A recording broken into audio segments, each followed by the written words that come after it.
it brings about a couple of interesting talking points. The nature of how she's depicted in Dual Destinies, how the game goes about doing it, and a bunch of very obvious talking points that I'm sure you've all heard before. Use the timestamp if you need it. There's no timestamp. Unlucky, I guess you're just gonna have to deal with it. There's very often two very opposing stances on Athena. I like Athena. She's a new rookie in need of development. If we really want to push Ace Attorney forward, she's the only place we can really go. They've done a decent amount setting her up, so she can do it. These very same arguments are very often met with the same criticisms. Athena again? This character has done nothing but set ruinous trends for the Ace Attorney series. Her character is a derivative afterthought, and her power is nonsensical. She could never carry Ace Attorney, just look at what happened to Apollo. It's both these perspectives that I often do battle with, both with others and even to myself. And until the core of both of these sides are properly addressed, I struggle to see a reality where Athena is truly accepted as the next logical best step for Ace Attorney. But you know, she could be.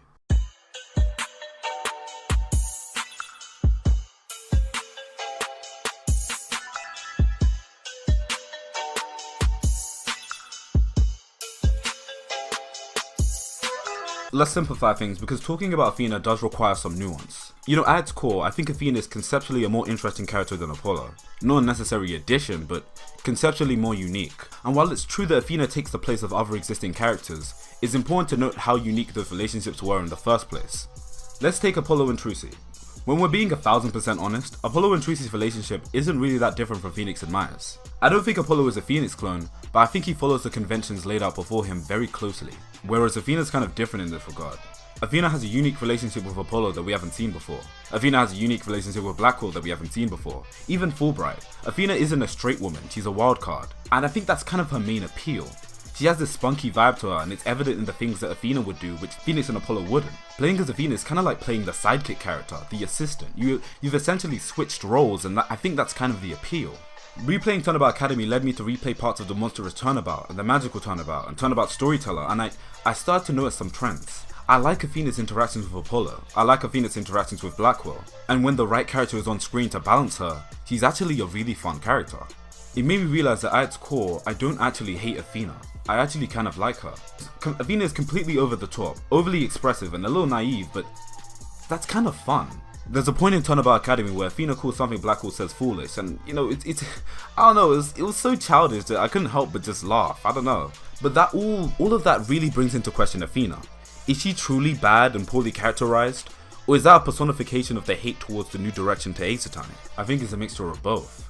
I concede that Athena's core personality is fun, especially when the right people are on screen to bring the best of it. The problem is when it becomes intrusive. The problem is when they write cases around how spontaneous she is and waste time because of it. The problem is when you reduce her entire role to spewing spirituals about friendship and trust. And if you want to talk about a big issue, the Moon Matrix is probably the biggest thing holding Athena back. Regardless of how much I like Athena's core personality, all of her trials are gonna have the Moon Matrix, meaning every time you play an Athena trial, there's gonna be a pace breaker, and due to how they choose to consistently present the Moon Matrix, there's gonna be an overdramatic crazy twist that doesn't feel natural or make sense. And some people play Ace Attorney for that, but it shits the bed in terms of the flow of a case. There's a scene later on in day 2 that we're gonna discuss that really suffers from this. So the immediate solution would be, get rid of the Moon Matrix. It's not that simple. The Moon Matrix is tied to Athena's character. You can't really avoid that. You can't not use it.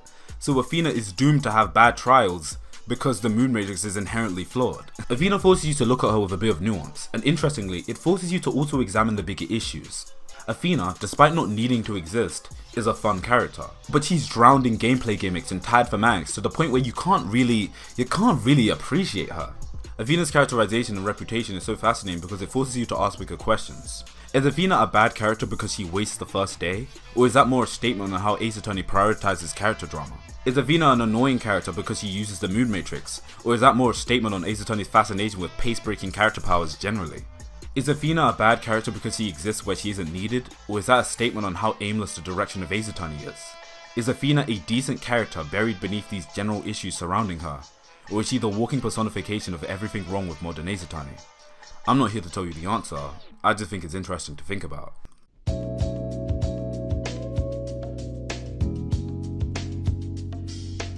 Replaying Turnabout Academy gave me a new appreciation for the character of Athena, and to be honest, I didn't really imagine that would be possible. This whole sidekick gone main character deal really adds something different to spice up the traditional Ace Attorney trends. But the idea can't flourish if she's constantly tied to things holding her back.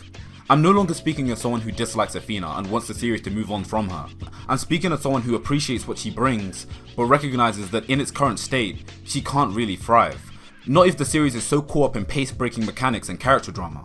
I use Turnabout Academy as an example because while I recognize it has fans, it has an equal amount of detractors too. Like, I don't think what I'm saying is necessarily unpopular or whatever, but I want to apply the same logic I'm using to Turnabout Academy to your favorite Ace Attorney case. The Magical Turnabout, Farewell My Turnabout, Turnabout Revolution, The Grand Turnabout, whatever. I'm gonna tell you guys a little story about this boy that played Ace Attorney 11 years ago. He played the first Turnabout and he was kind of bored.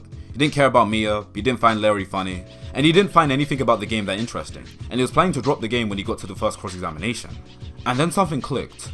The time was inconsistent. He presents the evidence, and just like that, he was hooked forever. That's how he got into Ace Attorney. It wasn't heaps of backstory, it wasn't finding out about Phoenix's dad. It was the thrill of finding the contradiction and solving the crime and catching the culprit. That boy was me, and I'm willing to bet that that was a lot of other people too. Sucked into this series by the thrill and growing to love the characters with time. Spending countless nights on my couch, getting stuck on testimonies, cracking my brain trying to find the answer, refusing to look up the answers out of pride. And when you finally find the answer that you've been looking for, the feeling of gratification the game rewards you with made it so worthwhile every single time. But in the modern era, when we have trailers dedicated to specific characters and powers, where we've almost gone tropey with these motivational phrases that mean the exact same thing, where the desire for Ace Attorney 7 isn't for a brand new world, a new perspective and new cases, but to see an arbitrary family reunion, I don't think that's what the people in charge or the people consuming the series really care about anymore. I asked this question at the end of part 1, and I'm gonna ask it one more time. What, at its core, is Ace Attorney really about? Is it about the cases, or is it about character drama? And which one is designed to supplement the other? Because if Ace Attorney truly wishes to improve, then I think it's time Ace Attorney starts asking itself the same questions.